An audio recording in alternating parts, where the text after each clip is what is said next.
With potential firings on the horizon in WWE and more, this is Wrestling Hub. My name is John, and you're watching the Wrestling Report. Before we get into the rest of the video, make sure you subscribe to Wrestling Hub and turn on all notifications to stay up to date with everything in the world of pro wrestling. Also, don't forget to follow us on Instagram at Wrestling Hub Official and follow us on Twitter at Wrestling_Hub.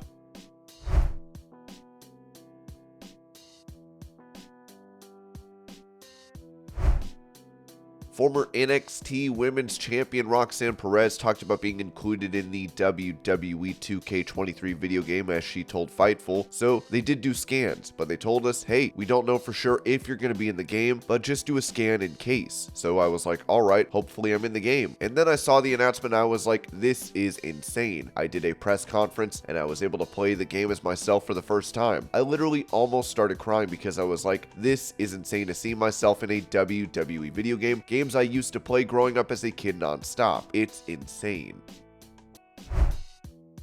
Taking to Twitter, Nikki Cross posted an old picture of herself where she noted that this photo was taken in 2014. Yes, I know I look hot and sexy and but I was absolutely miserable. Through no fault of the photographer, the immensely talented Fiona Frazier, she was wonderful in making me feel as comfortable as she could, but I was miserable in this photo. I had a terrible relationship with food. I had a terrible relationship with myself. I hated myself. Going to therapy was the best decision I ever made. I look at recent photos now and I'm like, I look more happy now because I am. I didn't tell people I went to therapy because I didn't want to look mentally soft or weak. My God, that is absolutely the wrong mindset. Asking for help is strong. Taking the time to take care of yourself is strong. There's also more important things to life than others' perceptions of you. Long story short, I'm just saying, please be kind, be empathetic. Truly, a photo is worth 1,000 words.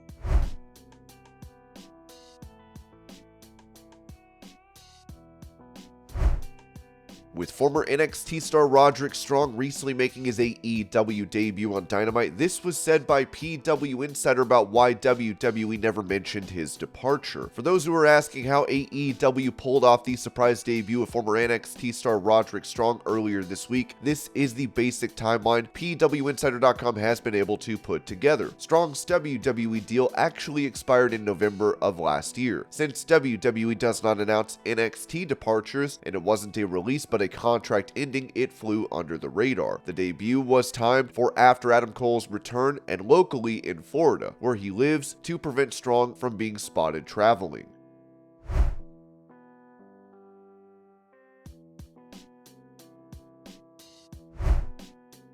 On the Grown Ass Women podcast, Victoria recalled a return to WWE where she mentioned, I was treated like when I came back to WWE backstage. And I was like, you know what? How I got treated by some of the people, I will never treat a human like that, ever. I'm gonna be the welcoming arm. They're gonna say, I want to work with Lisa.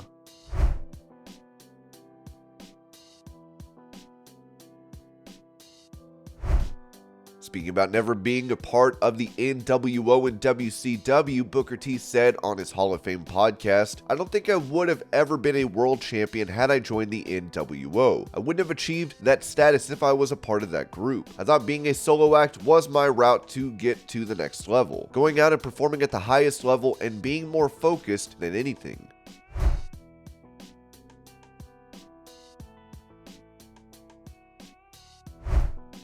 When speaking about Ronda Rousey's run in WWE thus far, Teddy Long told WrestleBinge, well, I don't know. I like her. I met her. She's a real nice person. But she just doesn't show that she has the interest in professional wrestling. I don't think she ever had any steam.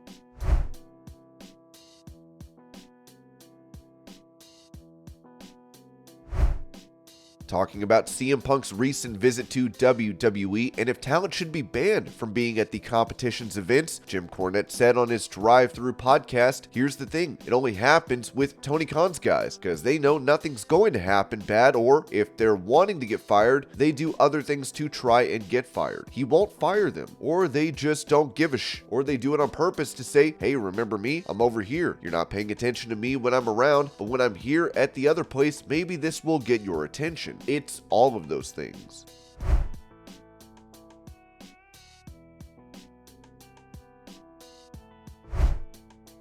Touching on how his wife, Chelsea Green, has been doing in WWE, Matt Cardona told Stories with Briscoe and Bradshaw she's doing a great job. When she got the opportunity to go back to WWE, selfishly, it screws up my whole shtick on the indies, but I said, babe, you gotta go back. I'm so proud of her. She's got a big women's tag team title match coming up. Hopefully she does well. She's having a great time and I'm super proud of her, and hey, you never know, maybe one day we'll be back together on that main roster. But for now, we're doing our separate things, but I couldn't be more proud of her. She's doing great.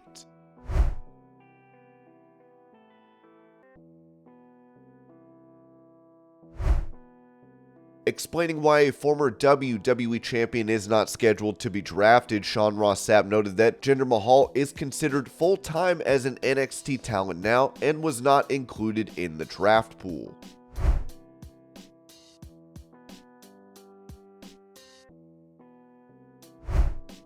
Recalling Samoa Joe's run in WWE, Road Dogg said this about missing out on the star for his podcast. 100% there was more to Samoa Joe in WWE. I think Samoa Joe is money any way you look at it. He's a great promo. I believe every word he says. He's well spoken. He's a big tank of a man. He can fly around like a bumblebee. He shouldn't be able to, but he can. So it's just incredible how much money is left on the table with Samoa Joe. And look, I don't know how he's doing now or whatever, but I just think from our company and me working with him, man, there was a lot left on the table with Samoa Joe.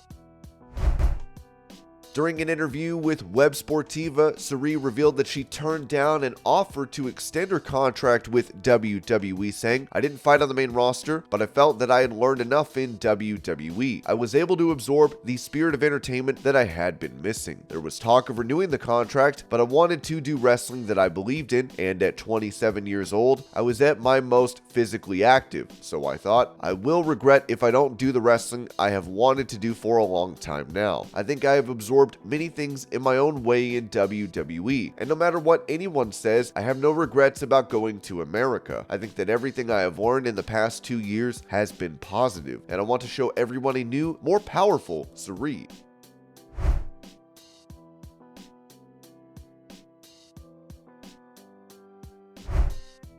With her making a return to the ring for Impact Wrestling tapings last night, former WWE star Trinity Fatu said this about her hiatus from pro wrestling, telling NBC Chicago, "It took a little time to just process everything and really sort out what I want to do, where I want to be. I feel like it was a blessing in disguise. I feel that it's allowed me to grow and become better in every way, in every aspect. Being back in wrestling and being with my pack in a place where I feel so welcome. It was very, very overwhelming, and I really felt it in my heart like I really did. I couldn't even hide the emotion."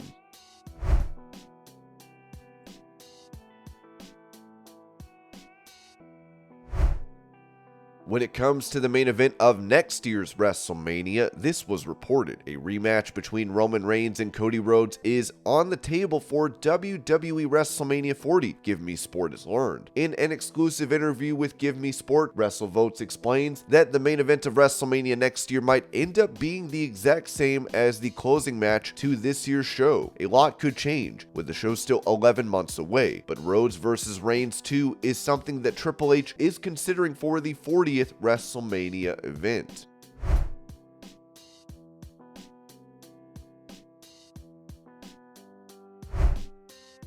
Staying on the topic of WrestleMania, this was said about the event that is set to take place in 2025, as Fightful noted. Rumors are flying that Minneapolis is a finalist for WWE WrestleMania in 2025. Pat Kessler of CBS Minneapolis reported this afternoon that Minneapolis was a finalist to land WrestleMania, but we're told that there's nothing imminent regarding an announcement of where that year's Mania will be. Instead, we're told that Minneapolis has been interested in making a bid and has reps sent to SoFi Stadium to check out how WrestleMania came across and was run. However, this is fairly common, and Minneapolis was one of many cities in the running. WWE has said that they view US Bank Stadium as a world-class venue, and they have heard that they're getting more aggressive in getting non-Vikings related events in the huge stadium.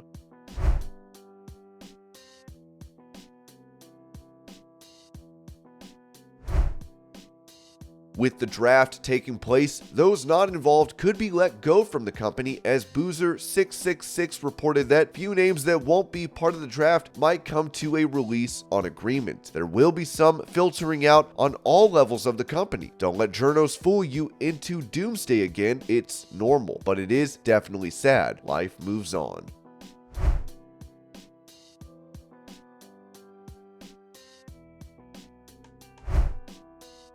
It would also be noted that WWE is interested in adding more star power to their roster, with it said that WWE are still in hunt for big names from AEW. The board needs few faces in top level to fill in for Randy Orton, AJ Styles, John Cena, Roman Reigns, etc. Talents like Seth Rollins, Cody Rhodes, Drew McIntyre will be part of that plan, plus few new big name talents. One user replied, "Makes sense, though in this case, why let Jay White get away? It was said he is not on the level of Randy Orton or AJ Styles replacements."